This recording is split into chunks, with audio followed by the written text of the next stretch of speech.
दोस्तों, इस बार रक्षाबंधन की तारीख को लेकर लोग असमंजस में है, जो आज की इस वीडियो में हम आपको बताएंगे। इस वर्ष रक्षाबंधन का त्योहार किस दिन मनाना शास्त्रों के अनुसार योग्य होगा, बताएंगे तिथि का समय और त्योहार से जुड़ी मान्यताओं के बारे में, और बताएंगे किस समय राखी बांधना अत्यंत शुभ फलदायी होगा, क्योंकि इस दिन के एक विशेष समय पर राखी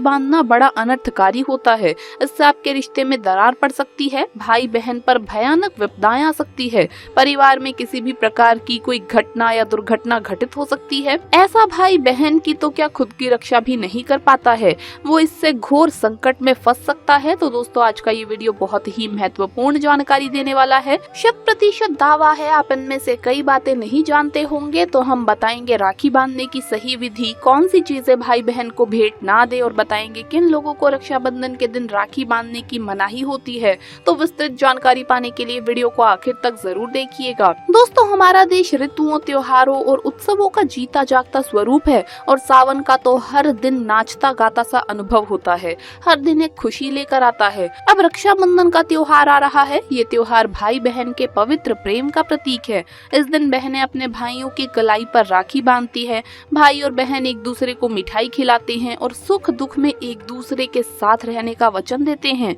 बहनें अपने भाई की लंबी आयु की कामना करती है। दोस्तों, इस बार श्रावणी पूर्णिमा तिथि 2 दिन रहेगी, 11 अगस्त को और 12 अगस्त को। यानी 11 अगस्त को पूर्णिमा मध्याह्न व्यापिनी होगी, चंद्रोदय व्यापिनी होगी, क्योंकि पूर्णिमा तिथि का आरंभ 11 अगस्त दिन गुरुवार को सुबह 10:38 पर होगा और 12 अगस्त दिन शुक्रवार को सुबह 7:05 पर तिथि का समापन होगा। इस बार रक्षाबंधन का महापर्व 11 अगस्त दिन गुरुवार को मनाया जाएगा। क्या है इस त्योहार का महत्व दोस्तों? रक्षा का मतलब सुरक्षा और बंधन का मतलब बाध्य होता है। राखी का त्योहार कब शुरू हुआ है ये कोई नहीं जानता, लेकिन भविष्य पुराण में वर्णित है कि देव और दानवों में जब युद्ध शुरू हुआ और जब दानव हावी होते नजर आने लगे, तब भगवान इंद्र घबराकर बृहस्पति के पास चले गए। वहां बैठी इंद्र की पत्नी इंद्राणी सब सुन रही थी। उन्होंने रेशम का धागा मंत्रों की शक्ति से पवित्र करके उनके हाथ पर बांध दिया। संयोग से वो श्रावण पूर्णिमा का दिन था। सबका दृढ़ विश्वास हुआ कि इंद्र उस लड़ाई में उसी धागे की मंत्र शक्ति से विजयी हुए थे। उसी दिन से श्रावण पूर्णिमा के दिन ये धागा बांधने की प्रथा चली आ रही है। ये धागा धन, शक्ति, हर्ष और विजय देने में पूरी तरह समर्थ माना जाता है। श्रावणी पूर्णिमा को नारियल पूर्णिमा के नाम से भी जाना जाता है और कई क्षेत्रों में इस दिन समुद्र देवता की पूजा की जाती है। इस दिन जो यज्ञोपवीत यानी जनेऊ धारण करते हैं, ऐसे ब्राह्मण या क्षत्रिय, वैश्य आदि जो जनेऊ धारण करते हैं, वो पूरे वर्ष जाने अनजाने में हुए पाप कर्मों के प्रायश्चित के लिए श्रवणी कर्म यानी यज्ञोपवीत पूजन भी संपन्न करते हैं। इस दिन सप्तऋषि का पूजन होता है। नूतन जनेऊ धारण का कार्यक्रम संपन्न किया जाता है। इस पूर्णिमा तिथि के दौरान ही रक्षाबंधन का कार्य संपन्न किया जाता है, लेकिन इस दिन का पूरा समय इस कार्य के लिए शुभ नहीं होता। शास्त्रों में बताया गया है कि भद्रा में कई कार्यों को निषिद्ध माना गया है, जैसे मुंडन संस्कार, गुरुहारम, विवाह संस्कार, गृह प्रवेश, रक्षाबंधन, शुभ यात्रा, नया व्यवसाय आरंभ करना और सभी प्रकार के मंगल कार्य भद्रा में वर्जित माने गए हैं। इसीलिए भद्रा काल के दौरान किसी भी बहन को अपने भाई की कलाई पर राखी नहीं बांधनी चाहिए। भद्रा काल में राखी बांधना अत्यंत अशुभ कार्य माना गया है। इससे भाई या बहन के जीवन पर कोई संकट आ सकता है, कोई विपत्ति आ सकती है। भद्रा का समय कब होगा हम आपको बताएंगे। सभी बहनें इस समय को नोट करके रखें और इसे ध्यान में रखकर भद्रा के समय में राखी बिल्कुल ना बांधें। दोस्तों, इस बार 11 अगस्त को जैसे ही पूर्णिमा आरंभ होगी, उसी समय से भद्रा काल भी लग जाएगा, जो कि रात 8:52 तक रहेगा। तो गुरुवार की रात इस समय के बाद राखी बांधने का शुभ मुहूर्त आरंभ हो जाएगा, जो कि देर रात तक चलेगा। तो रक्षाबंधन के पूरे दिन आपको राखी नहीं बांधनी है। किसी भी परिस्थिति में, किसी भी कारणवश आपको पूरे दिन में कभी भी राखी नहीं बांधनी है। केवल और केवल रात को 8:52 के बाद ही आप सभी को राखी बांधना है। अन्यथा आपके घर परिवार में कोई भी अरिष्ट ला सकता है। भाई बहन के जीवन में आपत्ति आ सकती है। परिवार में किसी भी प्रकार की कोई घटना या दुर्घटना घटित हो सकती है। इसीलिए आप सभी सावधान रहे, सतर्क रहे।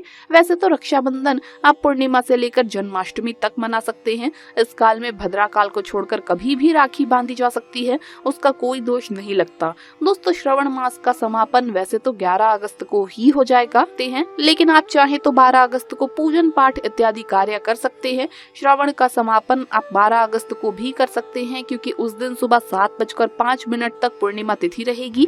लेकिन सबसे अधिक पूर्णिमा तिथि 11 अगस्त को रहेगी। तो आप यदि स्नान दान की पूर्णिमा मनाना चाहते हैं तो आप 12 अगस्त को भी मना सकते हैं। लेकिन पूर्णिमा के दिन अगर आप व्रत करते हैं तो 11 अगस्त को करें। रक्षाबंधन के दिन भाई बहन अगर व्रत रखते हैं तो वो भी 11 अगस्त को रखें। भाई के लिए भोजन मिष्ठान तैयार करें और फिर देर शाम 8:52 पर भद्रा काल की समाप्ति पर घर में एक चौकी स्थापित करें, यानी एक पाटा ऐसे रखें कि भाई का मुख पूर्व अथवा पश्चिम दिशा की तरफ हो, यानी भाई बहन के मुख पूर्व और पश्चिम की तरफ हो। ध्यान रहे, राखी बांधते समय बहनें सर पर पल्लू ओढ़ लें या दुपट्टा ले लें और भाई का सर भी ढका हुआ होना चाहिए। पुराने जमाने में भाई जब राखी बंधवाते थे तब सर के ऊपर टोपी धारण करते थे। अब टोपी ना हो तो आप सर के ऊपर रुमाल रख सकते हैं। कुछ नहीं हो तो अपना हाथ भी सर के ऊपर रख सकते हैं, लेकिन खुले सर से ना तो राखी बंधवानी चाहिए और ना ही राखी बांधनी चाहिए। राखी बांधने के लिए बहन एक थाली तैयार करें। थाली में राखी के साथ रोली, कुमकुम, हल्दी, पीला चंदन, केसर आदि रखें। चावल रखें। चावल टूटे खंडित बिल्कुल भी नहीं होने चाहिए। एक पानी वाला नारियल रखें। थाली में देसी घी का दीपक रखें। गोल बाती वाला दीपक आपको रखना है। साथ ही कुछ मिष्ठान और जल का लोटा रखें। सबसे पहले भाई के मस्तक पर बहन अंगूठे से तिलक लगाएं। अगर बहन छोटी है और भाई बड़ा है तो अनामिका उंगली से भी अपने भाई को तिलक लगा सकती है। रोली में हल्दी, चंदन और केसर मिलाकर उसका तिलक भाई को लगाना है।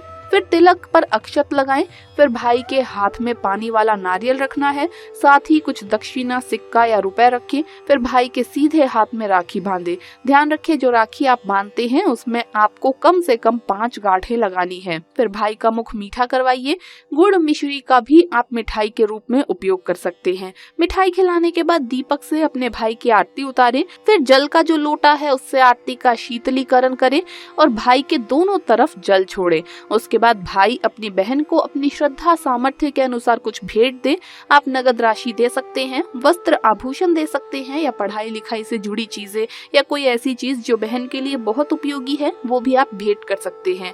लेकिन ध्यान रहे, गलती से भी लोहे की, कांच की या फिर जर्मन धातु की वस्तु अपनी बहन को राखी के दिन बिल्कुल भी भेंट में ना दें। ये शास्त्रों के विरुद्ध है। इसके अलावा दोस्तों, राखी के दिन आप बाल ना कटवाएं, दाढ़ी ना बनवाएं, झूठ, क्रोध, वाद विवाद आदि से दूर रहिए। किसी का दिल ना दुखाएं। इस दिन द्वार पर आए याचक को खाली हाथ ना लौटाएं। अपने सामर्थ्य के अनुसार कुछ ना कुछ दान कर्म अवश्य करें। तो दोस्तों, विधि विधान से आनंद पूर्वक ये प्यार का त्योहार मनाइए और घर परिवार में ढेरों खुशियां लाइए। जल्द मुलाकात होगी अगली वीडियो में। आपको वीडियो कैसा लगा हमें कमेंट्स में जरूर बताएं। इस वीडियो को लाइक करें, अपने दोस्तों के साथ शेयर करें और अगर आपने अभी तक चैनल को सब्सक्राइब नहीं किया है तो सब्सक्राइब करके बेल आइकन जरूर प्रेस कर लें। आप सभी को रक्षाबंधन की ढेरों शुभकामनाएं।